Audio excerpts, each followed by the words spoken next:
It's early evening, May 3rd, 1337. London's Cheapside is winding down after a bustling market day.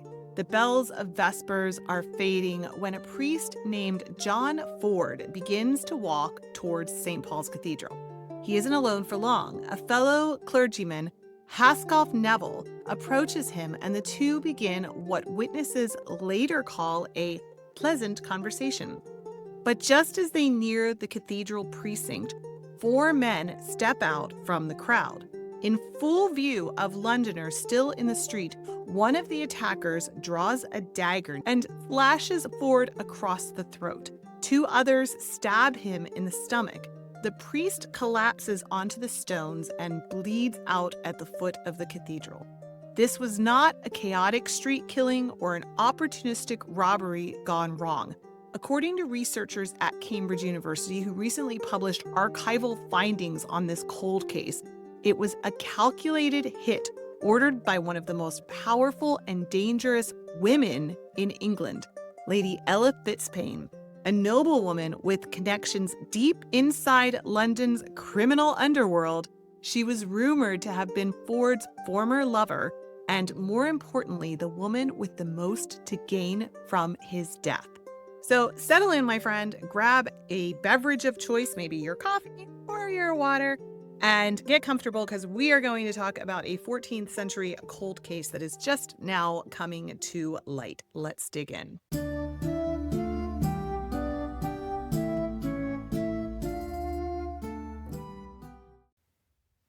Hey friend, welcome back to the YouTube channel for the Renaissance English History Podcast. I am your host, Heather. I've been podcasting on Tudor England since 2009 with my show, which makes it the original Tudor History Podcast. I am, of course, as always, delighted, ecstatic, overjoyed that you are here with me today to talk about this 14th century cold case. At the end of the video, I'm also going to share with you something that I hinted at last week or maybe a little bit before about my book deal. I have a book deal, you guys, so I'm going to talk to you about that. And I'm going to share, I haven't talked about pens in a while, and this channel does have pens in the name. And of course, as you can tell, I am a little bit obsessed. That's actually not very many of my pens. I've got a lot more out here, which I can chat with you. Sometimes I do YouTube lives and I hold up all my different pens because that's what I like to do. Anyway, I found a new pen. I have a new pen discovery that I'm very thrilled about. So I'll talk to you about that. All right. Let's talk, though, about this 14th century cold case, because that's what you're really here for, right? Let's get into it. To understand why a priest would have been murdered so publicly, we have to rewind back to 1332 when Ela Fitzpayne's name was already circulating in church court records. That January, the Archbishop of Canterbury, Simon Metham, wrote to the Bishop of Winchester, accusing her of serious sexual misconduct, not just with knights and noblemen, but with multiple clerics. Dear God. Her behavior, he said, was a scandal to the church and an act of open contempt for morality and order. I mean, of course, did he say that about the men who were doing this with her? But I don't know. Double standards. Anyway, the punishment was harsh and humiliating. Ella was ordered to walk barefoot through Salisbury Cathedral, England's longest nave, carrying a 4-pound wax candle to the altar as an act of public penance. And she was to repeat this every year for 7 years. This was a deliberate attempt to bring a powerful woman to her knees through ritual shame. And again, just a note, the men did not have this happen to them. So, okay, but wait, that's like a different story. So we won't get into that. But yeah, lots of double standards there. Anyway, Ella refused.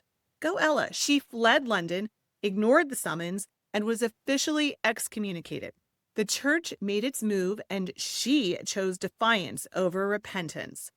And standing at the heart of the scandal, named in the Archbishop's own letter, was a priest called John Forde. Now, John Forde wasn't just named as one of Ella's lovers. He appears to have been the only one called out directly by Archbishop Metham. And that raises a crucial question.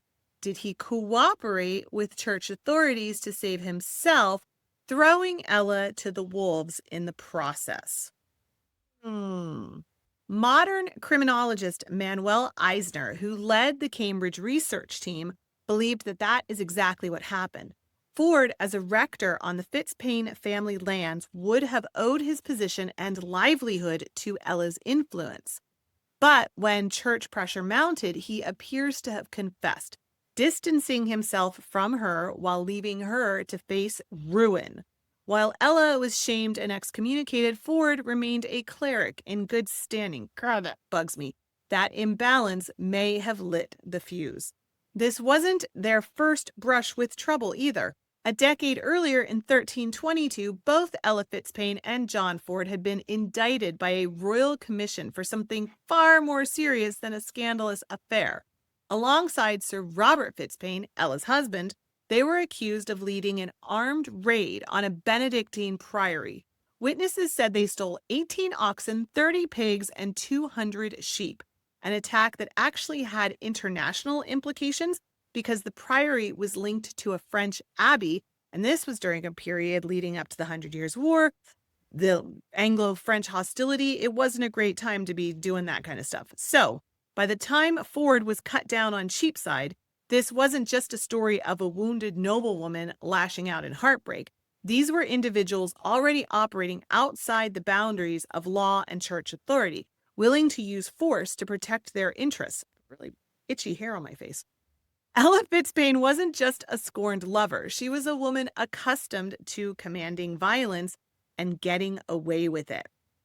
3 witnesses named a Hugh Lovell, Ella's brother, as the man who slit Forde's throat. 2 of the other attackers were identified as household retainers. It should have been an open and shut case, but when the time came to bring charges, the jury claimed that they could not locate the killers. Now, Hugh Lovell, of course, in addition to being Ella's brother, was a high-ranking noble with property across England. You might recognize that Lovell name. We hear about Francis Lovell. The Lovells are still a big deal during the Tudor period. So Hugh Lovell was declared untraceable, and then the court also recorded that he had no goods worth seizing. This was an obvious legal fiction. In the end, only one servant, Hugh Colne, faced any punishment at all. 5 years after the murder, he was finally convicted and sent to Newgate prison. Ela Fitzpayne remained untouched. She continued her life as a noblewoman and inherited her husband's estates in 1354. Now, you might wonder how Ella was able to inherit and orchestrate all of this, because I said earlier that she was excommunicated and she had to flee and escape her punishment. She actually had fled to Rotherhithe, which was an area outside of London. It's on the south side of the river, just outside the jurisdiction of any kind of ecclesiastical courts. So she carried on living there. She fled to London, to Rotherhithe, and she was still a Fitzpayne. So even though she was excommunicated and she had all of these kind of marks against her, she was still a noblewoman, and she was living in an area that was outside of any kind of ecclesiastical control. Also, the ecclesiastical excommunication didn't mean that she couldn't inherit. She could still inherit the lands and everything like that. That was more under the secular courts than the ecclesiastical. So that was something that I was wondering as I was reading about this as well, was like, hey, she had to flee, but now she's inheriting. So it's because she was in Rotherhithe and she was outside of the control of the church, and also the church had no say over any kind of inheritance. So Ela Fitzpayne, as much as she sounds like probably a pretty terrible person and not somebody I would like to be friends with on a personal level, you kind of have to admire the fact that she did what so many powerful medieval men were able to do. She defied the church, she raided religious houses, and she ordered assassinations. The only difference was she did it as a woman, and history almost forgot her name until they have kind of resurrected this cold case and dug into it. So I'll put a link to the article where I found this information down below in the notes, and you can check it out yourself. So tell me what you think in the comments. Had you heard about this case? What do you think about Ela Fitzpayne? Should we admire her? Should we look down on her? She doesn't sound like somebody I would want to hang out with. She sounds like a pretty terrible person. But, you know, she did what a lot of men did, and she got away with it, and I kind of have to admire that. They're doing some crazy work outside on the street, tearing it up. It's really loud. It's really loud. I hope this edits out okay. Anyway, that's my personal share. So, you guys, I have a personal share also. I have to share. I really love these pens. This Right Tack. Okay, so I bought one of these at Barnes & Noble like a week and a half ago, and it was like $3 or whatever they sell pens, like just singular. And I bought it with a fancy notebook. Where's my fancy notebook that I bought? Oh, I bought it with this fancy notebook because I'll tell you what, I need to use this fancy notebook to write the notes as I'm out and about and I get struck with inspiration for my book that I'm in the process of writing and have a book deal to publish. So I'll tell you about that in a second. But then I went on to Amazon and I saw that they had these on Amazon for a pack of 8 for like $8. And I was like, oh, I like that price better. So I had bought my one at Barnes & Noble, but then I bought another pack of 8 on Amazon. And I'm a big fan. I'll tell you why, because they're needlepoint, they're gel pens, but they're needlepoint as well. This one I haven't opened yet. You can see it still has the little thing on it. But they are so good. They write so smooth. I'm such a fan. And they're 5mm. So millimeter, I guess. So if you are looking for a pen that writes really well and is needlepoint, this is my new favorite gel pen. So I'll show you this. This is a mug that I sell in my shop. I'm fully booked. Sorry, I can't. I'm fully booked. It's really cool. So these are some of my other favorite pens that I keep handy.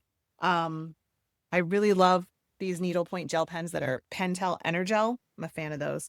And then my Muji one. I'm a huge fan of Muji pens. I love my Muji pen. Anyway, that's my pen share for the day. Oh, and these are Sharpie, right? Yeah, Sharpie roller gels, also needlepoints. I'm a really big fan of that whole needlepoint scene. Those are my favorites. So anyway, there's my pen share for the day. I'm really digging these right tech. And the reason why I have this notebook to write my notes when I'm out and about and get struck by inspiration is that I have a book deal.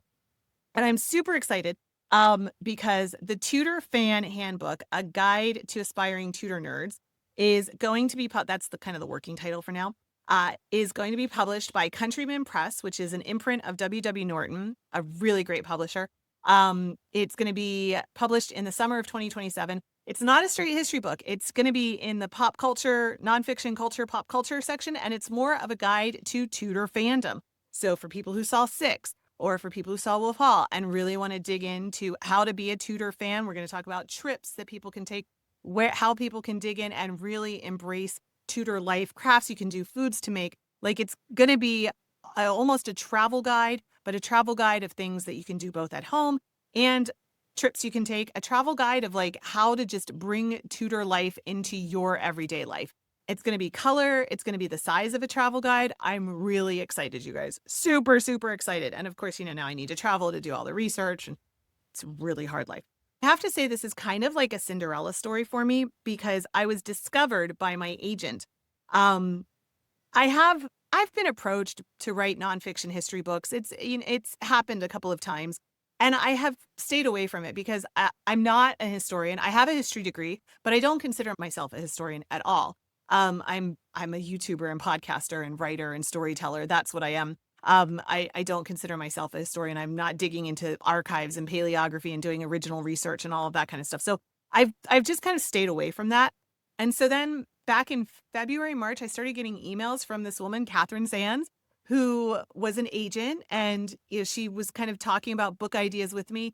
And at first, I actually ignored the emails because, like I say, I get a lot of emails, and I was just like, I don't know what this is. And I just kind of, my inbox gets big anyway. And so one day, I think it was in late March, I was having an email clear out on a Saturday morning, which I do sometimes, like once a month, I'll have a big clear out.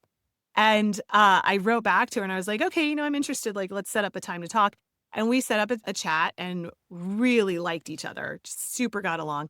And she helped me to develop this concept. And because I was like, I don't want to do a straight history book, but the idea of doing a book on Tudor fandom, like, of course, I'm the perfect person to do that. I started TudorCon. Like, that's totally my gig. I'm not out there trying to say that I have original research on history stuff, but I do consider myself pretty much of an expert on how to be a Tudor fan.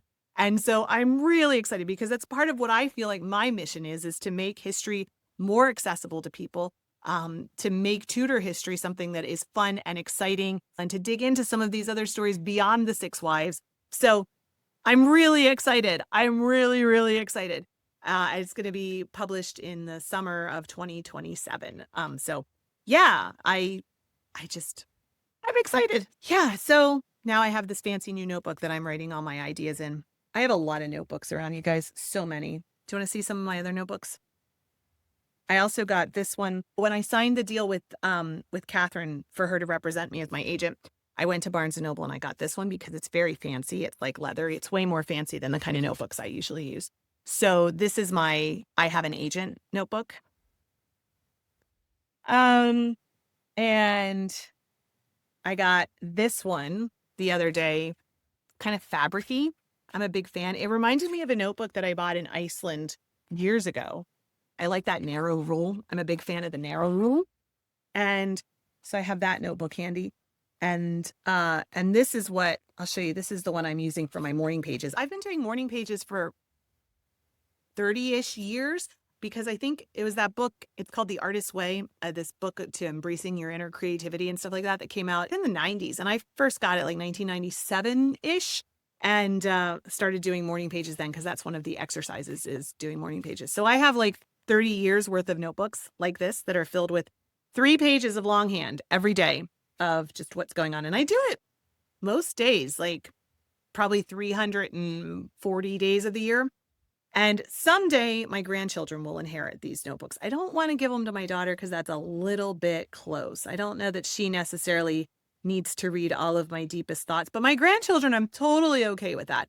And also some of the things that I wrote about, especially when I was like single girl living in London in my 20s, my grandchildren are going to read that and be like, Grandma did what? And I can't wait. And I'm totally here for that. So anyway, that's the story.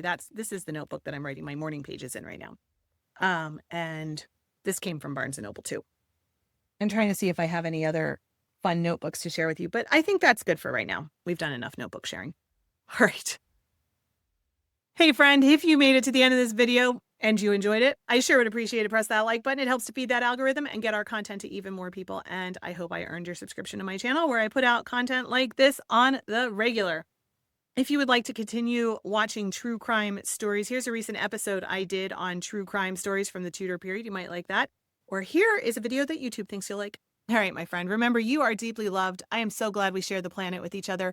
You make the planet a better place. And I'm grateful we got to spend this time together talking about medieval England and true crime.